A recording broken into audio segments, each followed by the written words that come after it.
Voltamos. Agora nós vamos conversar mais uma vez com o nosso amigo, o Jonathan, veterinário, que vai passar aqui a sua dica, a sua informação importante para você de casa entender mais sobre as coisas. Às vezes a gente está numa roda de amigos e conversa sobre animais, isso ocorre com frequência, a gente não tem muita propriedade para falar. Então aqui o veterinário, o Jonathan, vai falar com propriedade e nós aqui do programa temos o prazer de mostrar isso para você aí de casa.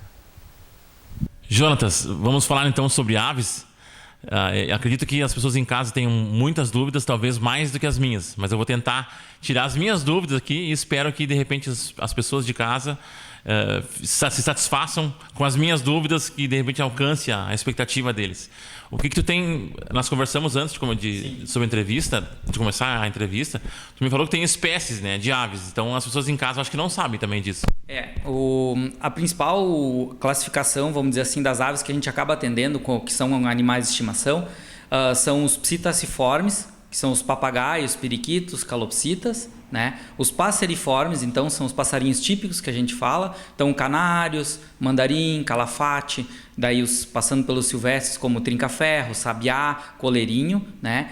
E os galiformes, que seriam formatos de galinha, né? Então, já aves um pouco maiores. A gente acaba atendendo na clínica também. Que são os fazões, pavões e as próprias galinhas. Essa seria a classificação. Hoje, o que a gente mais atende são os psittaciformes, né? Que são os psittacídeos. Então, né? Papagaio hoje tem uma grande quantidade e as calopsitas vêm crescendo, né? E são bem pet mesmo, né? Exatamente, são bem pet, né? Tu tem algumas dicas para passar para o pessoal de casa, assim, em relação à temperatura, à alimentação, quando levar no veterinário, qual é a observação que a pessoa tem que ter em casa com o seu pássaro, com a sua ave, né? Ele está meio apático. A primeira coisa que a ave, quando ela não está se sentindo bem, ela vai ou parar de comer ou vai diminuir a ingestão de alimento. Então tem algumas aves que a gente tem que observar, que a própria diminuição na ingestão de alimento já é um sinal bem grave, né? Então normalmente as pessoas que têm esses animais como pet, eles já sabem. O canarinho. Quando eu vou de manhã, vou tratar o meu canarinho, ele sobe naquele puleiro e fica pulando ou fica cantarolando na hora que eu limpo a gaiola, que eu dou comida. Então isso é o mais importante. Na hora que a pessoa chega lá, o passarinho não está fazendo isso, às vezes até está se movimentando e tal, mas não está normal, alguma coisa está errada. Às vezes pode ser, como tu falaste, temperatura, né? O canário é um animal muito sensível à temperatura, principalmente a mudanças bruscas, né? Então as pessoas às vezes bota na área de serviço, esquece a janela aberta. E Jonathan, a questão da temperatura da água, às vezes o viveiro ou a gaiola está no sol e a pessoa esquece de observar isso, né? Isso é importante. A água tem que ser sempre fresquinha, né? E as aves, elas também utilizam a água para tomar banho. Então algumas pessoas às vezes colocam um empecilho no bebedouro para a ave não tomar banho no bebedouro. Isso não é bom, o que significa que está faltando alguma coisa para ela tomar banho. Então, além do bebedouro, oferece também uma banheira, né? Algumas aves tomam banho o ano todo, outras têm épocas do ano em que elas tomam mais banho, né? Quando estão na muda das penas, né? Estão trocando de pena, acabam tomando mais banho do que em outras. Então, às vezes a pessoa se frustra até. Tá tomando banho no bebedouro, vai, espera uns dias para comprar a banheira, coloca a banheira, o passarinho não toma mais banho. Mas o que aconteceu? Não sei, é a época do ano. Então, tem algumas aves que são bem cíclicas. Elas por 1-2 meses tomam banho e depois elas não procuram mais a banheira, né? Então isso é bem importante. E a higienização da gaiola, tá? Então o ambiente onde está a ave tem que ser extremamente limpo, né? Graças às empresas terem evoluído, a gente tem bastante opções hoje, né? Então a maior parte das gaiolas a gente tem com as grades bem longe da forração, né? Então a ave praticamente não tem contato com as fezes. Isso é bem importante. E fazer uma boa higienização. De vez em quando lavar a própria gaiola, né, se isso é possível. Tem aves que não se importam, que a gente lave um pouco a gaiola, principalmente no verão, né, para higienizar a gaiola, né? E as bandejas, então, diariamente, cada 2 ou 3 dias, depende um pouco da espécie, né? Uma dica importante é quando for levar ao veterinário, não limpar a gaiola, né? Deixar as fezes como estão, né? Não é nenhuma vergonha levar assim, porque isso é um dado clínico muito importante. Se a pessoa vai levar no veterinário, pode deixar as fezes do dia, não tem problema nenhum. Então, vai ter uma informação ali que vai ficar... Tu vai tirar aquela informação do veterinário, né? Exatamente. Essa informação é muito importante, porque às vezes a gente pergunta como são as fezes, a pessoa tenta explicar, mas às vezes não é o suficiente. Melhor ver. Melhor é ver. Como a gaiola vai ter que vir igual com o animal, então traz ela daquela forma ali, né? Como que tá. Traz também um pouco da comida que ele está comendo, né? A água não precisa, o bebedouro pode deixar em casa, ou traz vazio para a gente ver o modelo, às vezes a pessoa tem alguma dúvida. Então é importante isso, né? E quem tem ave já saber quem é que acaba tratando esse tipo de animal, porque às vezes 24, 48 horas é decisivo para a morte ou não da ave. É um animal muito sensível, né? É um animal muito sensível. Então a comida é algo bem importante também. Então a gente tem vários tipos de comida para as aves, então desde misturas de sementes, que são vários tipos de semente, ou somente um tipo de semente, e as rações extrusadas, que são a semelhança das rações de cão. Então as rações que a gente conhece de cachorro, são aqueles pellets, aquelas bolinhas, a gente tem também então para aves, né? A tendência hoje do mercado e para a saúde das aves é que se utilize cada vez mais as rações e não as misturas de sementes. Porque é mais balanceado, né? Nas rações a gente consegue colocar o mineral suficiente que o animal precisa, né? E a gente tem normalmente poucos contaminantes, né? Porque é um produto que passou por um processo, tá?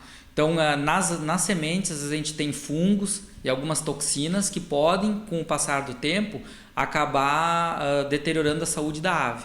Então as pessoas dizem, não, nunca acontece nada, mas se a gente for pensar que a expectativa de vida, por exemplo, de um canário pode chegar a 15 anos, se ele morre com 6, não é um canário velho. E muitas vezes eles acabam morrendo em decorrência da alimentação com algum contaminante, né? E as outras espécies que nós não citamos ainda, basicamente são as mesmas preocupações, que nem os galináceos? Os galináceos já são aves maiores, né? Então eles não têm tanto problema com temperatura, né? São normalmente animais que são criados em viveiros, né? E então são os menos sensíveis, né? Os papagaios sofrem muito de doenças comportamentais, né? Então ambientes muito pequenos, gaiolas muito pequenas. Então essas gaiolas que são vendidas para papagaio, essas tradicionais, pequenas, onde tem apenas um puleiro, né? Às vezes o animal acaba se estressando. Então eles têm doenças, vamos dizer, doenças orgânicas, o corpo deles está doente, mas em função da psique do papagaio. Então eles acabam às vezes tendo diarreia, quedas de penas, ou até regurgitação, né, tipo um vômito, e são todas elas doenças comportamentais. Então às vezes mudando o ambiente, comprando um viveiro maior, às vezes se a pessoa não consegue, porque mora num apartamento, colocar um viveiro é complicado, coloca mais um brinquedo, solta mais a ave, faz alguma atividade com ela, não dá toda a comida de uma vez, faz pequenas atividades como é um adestramento, né? Então, quando eu dou semente de girassol, por exemplo, para o papagaio, ele só come da minha mão. Então, isso é uma atividade lúdica que ele acaba interagindo com o proprietário. Se tu vai imaginar um animal silvestre, né, solto na natureza, ele vai ter uma variedade infinita de situações que ele vai ter que lidar com elas todos os dias. Exato. E ele confinado dentro de um ambiente fechado, uma gaiola, um viveiro, ele não tem opção. Ele tem que lidar com aquilo. Às vezes a pessoa pensa... mas por que ele se estressa? Ele ganha comida, ganha água, está ali seguro. Não, ele se estressa só pelo fato de estar na gaiola. Então, tu tem que criar uma situação para diminuir esse estresse, né? Exatamente. E o que acontece voltando a esses, vamos dizer, principalmente os citacídeos, né? A gente não tem como comparar com os canários, mandarim, calafate, que são espécies que há centenas de anos já são domesticadas, né? Então, os papagaios que a gente tem...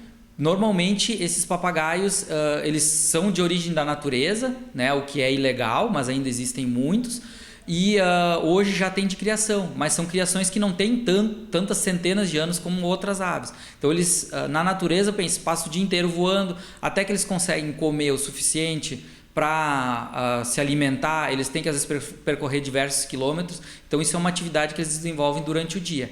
Já no cativeiro, eles às vezes em 10, 15 minutos comem o suficiente para o dia todo. Aí não tem o que fazer. E não tem o que fazer, e acabam ficando estressados. Jonathan, é muito assunto. Acho que nós não vamos conseguir tirar todas as dúvidas nessa nossa conversa. Eu vou ter que voltar aqui para te incomodar de novo, né, e passar mais informações para o pessoal que assiste o nosso programa. Mas eu quero te agradecer por hoje, né, pela nossa entrevista, pelas informações importantes que tu passou para nós, para mim e o pessoal de casa. Tá certo, muito obrigado. Eu que agradeço, a gente está sempre à disposição. Agora vem a nossa parte animada, peluda, fofinha, que é o nosso amigo, o Peludo. Vai daí, Peludo, tua vez de falar. Olá, pessoal, tudo bem? Como você tem passado? Está frio aí na sua casa? Bom, amigos, as pessoas às vezes me questionam: você não passa frio? Oi, pobrezinho, dorme na rua, tem que botar uma roupinha nele. Não, meus amigos, eu não passo frio.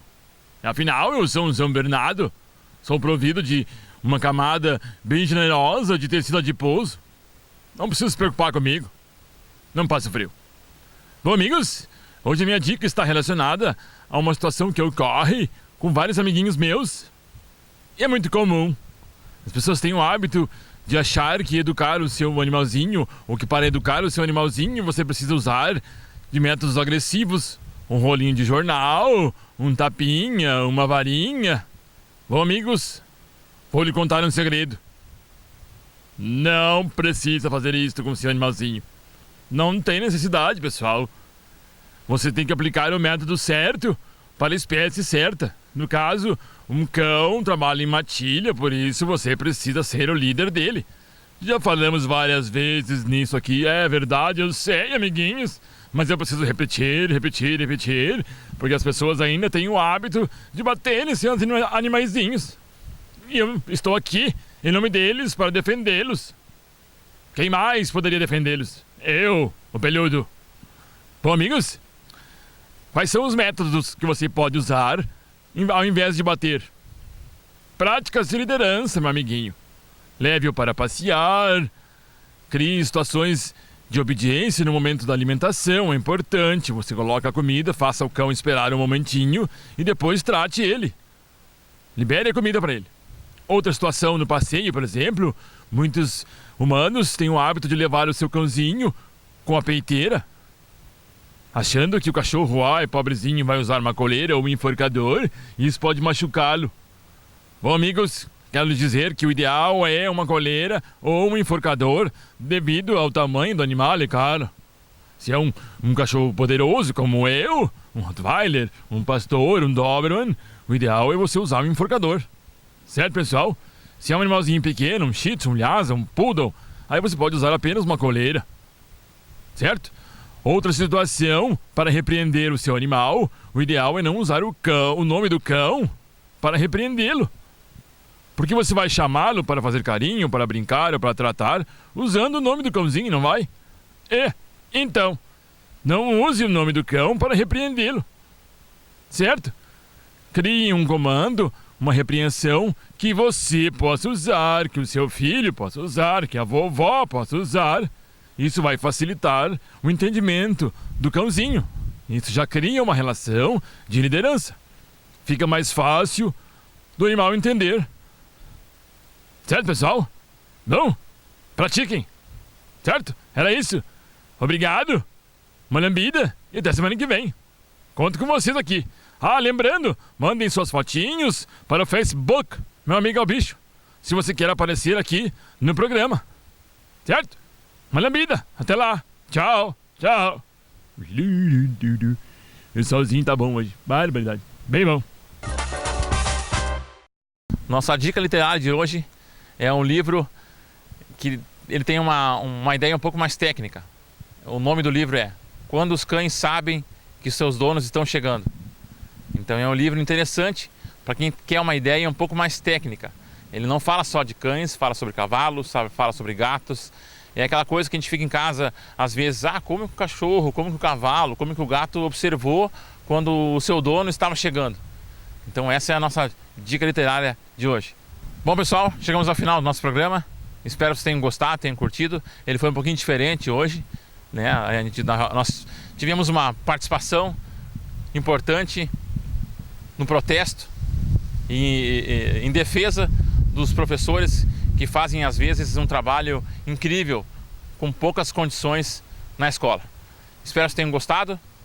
Aguardo vocês na semana que vem. Obrigado pela paciência e mais uma vez pela audiência. Um abraço.